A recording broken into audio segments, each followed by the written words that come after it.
Sehingga sampai dalam satu riwayat itu dikatakan dalam satu hadis, doanya orang tua untuk anaknya itu seperti doanya Nabi untuk umatnya. Maka hati-hati itu jadi ayah jadi ibu itu. Doa-doa kamu itu sangat bernilai. Tapi bagaimana kita mungkin berdoa kalau kita tidak tahu nilai apa yang kita minta itu? Kalau orang itu tahu nilainya anak hafid Quran, bahwa nanti akan memberikan syafaat pada hari kiamat kepada keluarganya. Kalau dia membaca Quran, ayahnya dapat pahala, ibunya dapat pahala. Sampai diceritakan para ulama itu ada orang tuh banyak dosanya, mati, disiksa di kuburnya. Anaknya waktu itu masih kecil, anaknya agak besar, terus pergi ke masjid mulai belajar Bismillahirrahmanirrahim. Langsung Allah mengatakan kepada malaikat yang bagian nyiksa di kubur itu, hentikan. Anaknya di dunia membaca kalamku, kok ayahnya dikubur disiksa? Tidak. Jangan disiksa lagi. Maka semulaikan Allah SWT, kalau kita tahu nilainya anak belajar agama, anak jadi orang yang soleh, ini betul-betul tahu, pasti kita ini akan merengek-rengek doa kepada Allah. Dan itu anak itu kalau soleh semulaikan, biasanya akan menurunkan keturunan orang yang soleh, terus berantai-rantai sampai kiamat.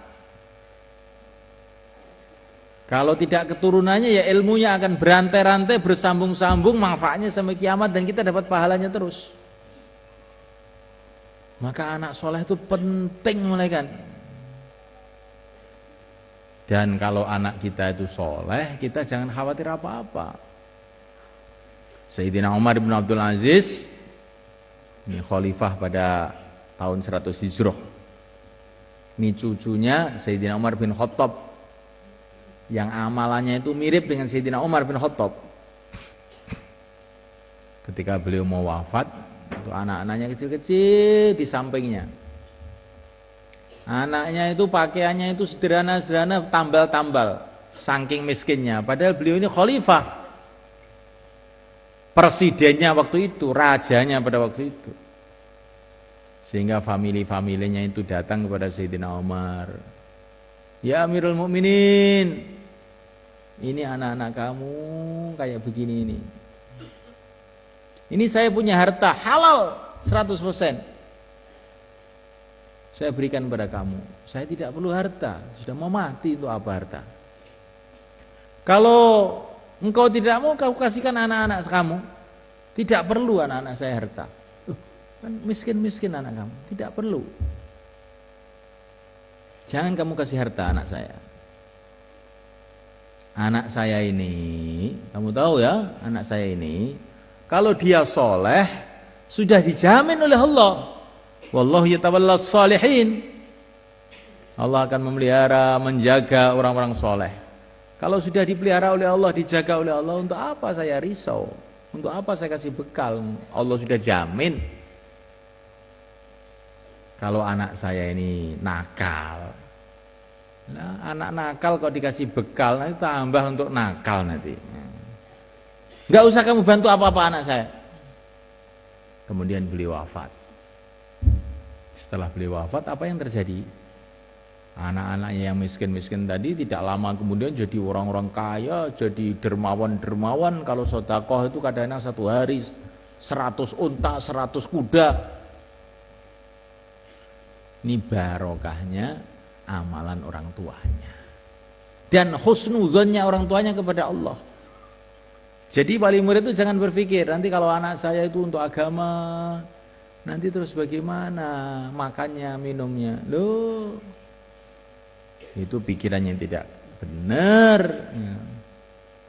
Ini yang dia dikasih cerita.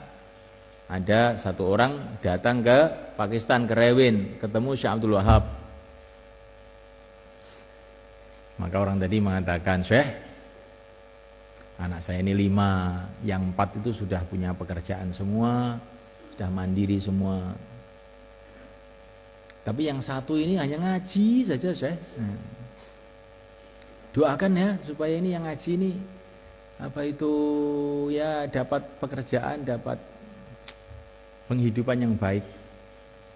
Maka Syekh Abdul Wahab itu marah, melotot. Bodoh kamu. Orang yang sudah amal agama dekat kepada Allah malah kamu risaukan. Anak kamu yang ngurus dunia saja malah katanya sudah kamu rasakan aman. Kamu itu minta doa keliru. Mestinya kamu itu yang 4 ini belum amal nih, Syekh. Kamu doakan dia dapat hidayat begitu, bukan yang sudah amal malah kamu risaukan, yang tidak amal malah tidak kamu risaukan. Ini orang kualik ndasmu. Ngoten lho, Pak. Pikirane wong ngoten niku. Mboten. Niki mun kula tingali mulai zaman biyen. Mulai zaman dulu enggak ada kiai kelaparan tuh enggak ada. Malah sekarang tuh banyak kiai mati karena kegemukan. Ya. Kebanyakan makan. Ya. Bukan kelaparan. Kemarin saya baru akad walimah di Safi'iyah itu, ada anak-anak yang saya kirim ke Bunta itu. Maka wali muridnya saya kasih tahu itu, ini loh anak kamu itu. Ngaji aja di sana, sekarang di sana dipanggil kiai. Coba kamu taruh di Ngawi itu, rumahnya Ngawi itu. Nanti kan enggak jadi apa-apa itu. Di sana jadi punya pesantren, dipanggil ustadz, dipanggil kiai, orang menghormati dia gara-gara agama. Gak usah kamu pikirkan makanannya. Sampai sekarang itu juga masih makan terus anak kamu. Gemuk lagi ini sekarang. Jadi jangan gara-gara urusan-urusan dunia kemudian kita ini lemah dalam mendidik anak kita untuk agama. Ini bukan berarti terus orang agama itu nggak boleh kerja, bukan begitu. Tapi jangan takut urusan itu. Kalaupun orang agama itu kerja, niatnya ibadah, cari rezeki yang halal itu ibadah. Tapi rezeki itu sudah ditulis. Rezeki sudah ditulis oleh Allah. Kalau orang itu memang ditulis oleh Allah itu kaya, ya tetap kaya. Kalau ditulis miskin, ya tetap miskin. Tidak ada kaitan dengan kecerdasan, tidak ada kaitan dengan kepintaran, tidak ada kaitan dengan ijazah. Itu saya punya kiai di Banten tuh, Mbah Dim itu, Abah Dimyati itu. Beliau cerita sama saya itu, Gus, saya ini sejak kecil ngaji aja sampai tua begini. Tapi perasaan saya ini kok ilmu yang saya dapatkan itu sedikit saja. Tapi saya ini nggak pernah belajar cari uang, nggak pernah sekolah, SD aja juga tidak. Tapi uang saya banyak Gus sekarang. Rumah saya di mana-mana. Sawah saya juga banyak. Sudah tua itu saya baru tahu itu. Rizki itu dari Allah. Paham insyaallah?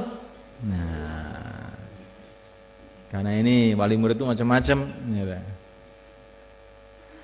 Walaupun macam-macam bagaimana, tanamkan yakin.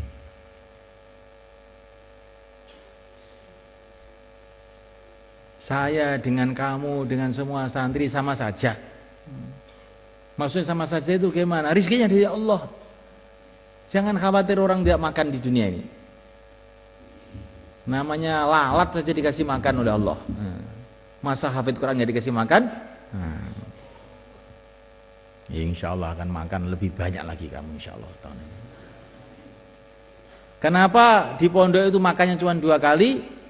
Supaya kamu latihan mujahadah. Bukan karena pondok nggak punya makanan, bukan. Ya. Kedua kali supaya kamu lebih sehat. Untuk ilmu-ilmu kedokteran yang paling canggih sekarang itu, kebanyakan orang itu sakit gara-gara banyak makan, bukan karena kurang makan. Yang ketiga kali, yang lebih penting lagi, memang rezeki kamu ya 2 kali itu. Ini yang paling penting. Jadi jangan ini di Al-Fatah makan cuma 2 kali. Wah, kalau rezekinya itu 3 kali, akhirnya dia 2 kali dari pondok ke warung 1 kali, malah 2 kali. Jadi 4 kali makannya. Itu anak-anak itu ada yang gemuk-gemuk gede-gede. Kamu tuh dikasih makan 2 kali kok bisa gemuk begitu? Lah ke warungnya 2 kali juga, Pak. Oh, Masya Allah. Lah ini ya kan. Jadi semulaikan Allah Ta'ala. Karena ini kata Imam Ghazali itu ujian. Di antara ujian orang dalam mengamalkan agama, belajar agama itu dia memikirkan masalah ekonominya. Nah kalau dia lulus, rezeki di tangan Allah, akhirnya baru dia bisa belajar, baru dia bisa berjuang, baru dia bisa ngamal agama.